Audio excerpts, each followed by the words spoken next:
Alright guys, Tentacle here back again today. Hope you're all enjoying your Saturday so far. Today I wanted to follow up on yesterday's video about the fact that the CDL is going online for the rest of the season due to this ongoing global pandemic situation that we find ourselves in. Today I wanted to talk about more about the implications of that for certain teams. Which teams might get better, which teams might get worse. Of course, there is some more inherent randomness in online play due to the internet factor and latency and some of the things I talked about yesterday that happens online that you don't get in a LAN environment. So that's unfortunate, but it just is what it is right now, and hopefully they will adapt the format to have proper double elimination. So what it was right now is that we had double elimination in the groups on the LAN events, and then the 4 teams that got through them, they'd just play a single elimination bracket until you got a winner. I think however they do the online league now, hopefully it isn't a league, as I said, hopefully they do it in event style like it was the initial weekends. But if they do, hopefully at least it's double elimination, so we get a proper feel of which team is the best, because yes, online does correlate pretty significantly to LAN. We've seen that at the start of the season. Like, it was pretty clear for a lot of people going into the first event in Minnesota that FaZe, Dallas and Empire were going to be the top 3 teams. As it's turned out over the first couple of months, that is indeed the case, and they are the top 3 teams. And the teams that you expected not to be so good, maybe with the exception of Paris, but you hadn't really seen them scrim at all, those teams weren't so good, weren't expected to be so good, didn't turn out to be so good on LAN. So individual series can definitely be, have more variation in an online setting than they can on LAN, but on the whole we should still see some pretty legit results. However, there are some teams and some players individually that are known for being much better online than they are on LAN. Either that they're more comfortable in their home environment, they haven't quite got it figured out on LAN yet. And some of these players, of course, reside on the Dallas Empire. But we're not just going to go over the Dallas Empire, because, of course, the Atlanta FaZe team, at the start of the season, I made that video, they were like 94 in one map count online. They won like a 50 streak, lost one map, went on another like 40 streak. And yeah, okay, that was against some like amateur players and whatever. But it's not just the Dallas Empire that might become god tier here, but which teams are potentially going to suffer. So, like, if you guys enjoy the video, I'd greatly appreciate it as always. Subscribe if you're new. Firstly, London Royal Ravens confirmed Nasty into the team, and I wonder if other individual teams will follow an approach of taking a player that maybe doesn't have so much LAN experience but is known to be a god online and just get them in the squad. Because if you're going to be playing a team where you know you're going to be playing online for the rest of the season, why would you not get a guy who doesn't really have much LAN experience but is known to be an absolute beast online and has crushed you so many times? I don't think that's the case here. Like, of course, this move was planned before the whole situation happened, but, that is the case. It does look like Rattle will be moving to the bench as well, as we did talk about a few days ago. But let's talk about this online stuff here. So Inflammable Fire, online, new power rankings, Empire, LA Shot, LA Gorillas, of course, team with Blast on, Shotzzy Blast, everyone else. Now, I think all these missing here is that Atlanta FaZe are also online gods. I think a lot of the time when you think of online gods, you think of these guys who are still pretty young, like 18, 19, maybe 20, who have played S&D for a long time online, and they've just really started playing on LAN, and they've always had a great record in S&D. So I think some of these players on the Empire, some of the players on the Atlanta FaZe, and a few other individuals as well are known to be absolute online gods. And Empire, of course, probably do top the list in that aspect. And this is kind of funny. So Clayster said this, of course, early tournament, they were winning all these CMG onlines. TJ says LAN is going to stop you. And then now Clayster replies to that saying, can't get stopped on LAN if you don't play on LAN. So Empire with the 300 IQ. Empire then tweet this out as we looked at yesterday, the Empire the router logo, and then they put this up on Reddit, which I thought was hilarious. Illy is the Undertaker. You guys remember the first event where Illy came out with his hood up, so online environment, this is what Illy's feeling like. And then Hastro says, just bought the guys a new router for the HQ, just has this massive server room here. And then there's some like CDL 2020 starter packs. You got this here, which is in the top left, that's like a Zim, which allows people to basically use a mouse and keyboard. The strike pack, mod pack, like, it basically is just a cheap scuff alternative you can put on the back of your device, but it also does have inbuilt mods that you could potentially use if you're playing online. Addy, of course.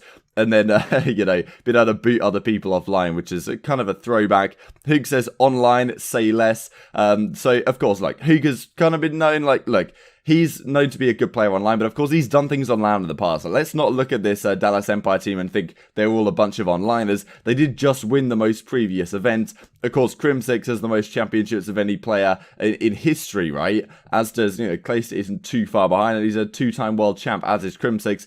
Then you've got Shotzi, of course, world championship on Halo. Of course, that tournament was on LAN. So you've got Hook, who hasn't done so much on LAN, but then again, back in the Advanced Warfare days, he did get a second place at a couple of tournaments, was known to be one of the best players. So, really on this team, it's just Illy, who you think is just like, this guy hasn't quite got to grips with LAN quite yet. And he's dropping like 0.9s, 0.95, something like that. But he isn't like turning up and taking over the game like Simp was when he came to LAN last year. But let's not forget, a lot of those guys who are on that Atlanta FaZe team, they're young. Like guys like Celium, like Simp, especially like Abizi, these kind of players are just known to be absolute dominant like forces online. And, there's no secret that Empire right at the start of the season were dominant, but after they kind of switched up the meta, it was actually FaZe that quickly overtook them in terms of online rankings from what people saw at the scrims. But Method says, Hook, I'm digging a ditch under your house and playing from there, because of course the key point is that some players have better internet than other players, and this is maybe something to consider, because Chicago Huntsman is probably a team I'm slightly concerned about, because some of my thinking here is that teams that maybe the mental game, that the strength of the mental stuff within their team isn't so strong, and I think that's probably the case on OpTic, and it's probably the case in Chicago as well to some degree. Like I've seen maybe some of the arguments that they have, and I feel like playing an online league and having some difficult results will get in their head, and they'll just think, it's just online, like, what are we supposed to do, right?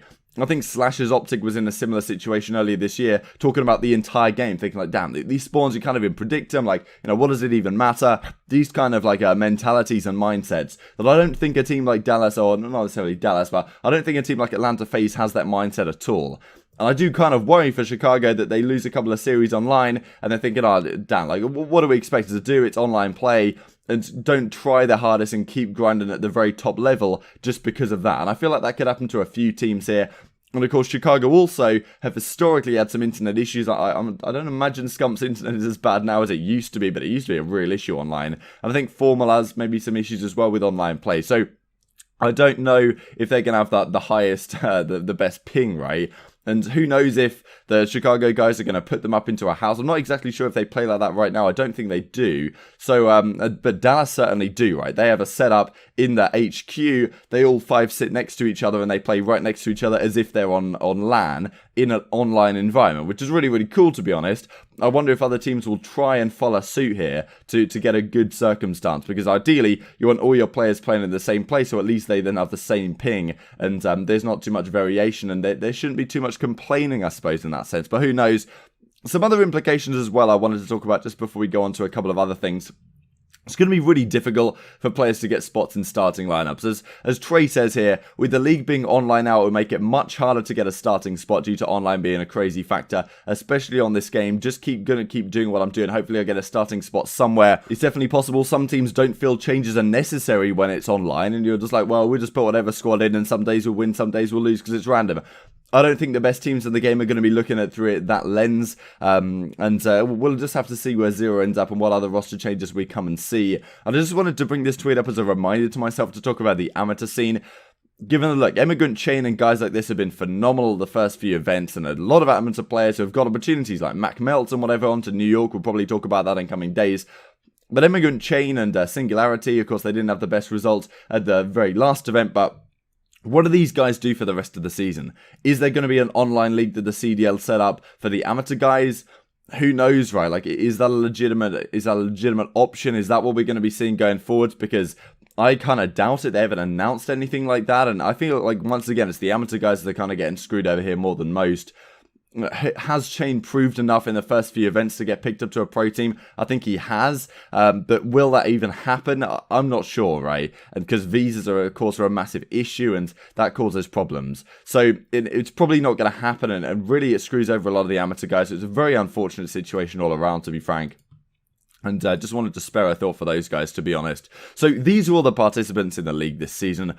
Who's going to get better? Who's going to get worse? Of course, the key movers, Atlanta, FaZe, and Empire, for me, should be really, really strong. Because these have got guys still... Now, Atlanta FaZe maybe with a slight difference here, but, you know, Empire with some guys that haven't had so much experience in a LAN environment, you know, may well be better online, and it's going to be unfortunate, right? Because I would have liked to see Empire still progress throughout the season and get better and better on LAN, and get to a point where Elite's dropping 1.2s and Empire are a godlike force. However, that won't be happening. Royal Ravens is another one to consider here, given you've just got Nasty in the team, not a guy who has a lot of LAN experience at all. So that may even work out really, really well.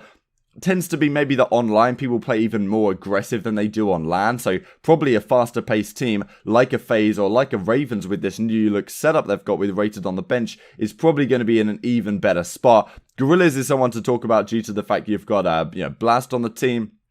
But who exactly knows what squad they're going to field, because they could do anything with all the players they picked up onto their team. So, yeah, which way do you think it's going to go? Seattle Surge is a team that I just cannot imagine being so good online. It's difficult, right? Like, there's some players that are known to be good online, but at the end of the day, if you're good online, you're probably going to be good online at least eventually. So my thought process is, if you're young, if you're new to the scene, those are the teams that don't have so much experience playing on LAN. Those are the guys that are going to take it to the next level. So that's what I imagine is going to happen here. That's why I think that some of these older teams like Seattle Surge might really struggle, right, with the exception of Pandas. That's why I'm thinking we might see a fair few substitute changes here, just to see how things go in an online environment. But we're really yet to see exactly how this goes going forwards. And yeah, this is some of the scrim discussion from pre-season, exactly which team was going to be the best.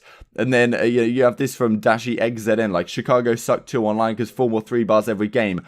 I can't say I watched too much of the scrims. Is this something you guys see? Do you think Chicago are going to be in a difficult spot here going forwards? And as I said, I think it could be a mindset thing as well that could affect some of these teams, especially when you're expecting to be a very good team on LAN. Maybe you have a couple of difficult results online, and all of a sudden you're blaming the situation. And of course, it's not an ideal situation, but you've just got to make the most of it, I think. And I think that some teams are going to fall flat in this situation due to that issue.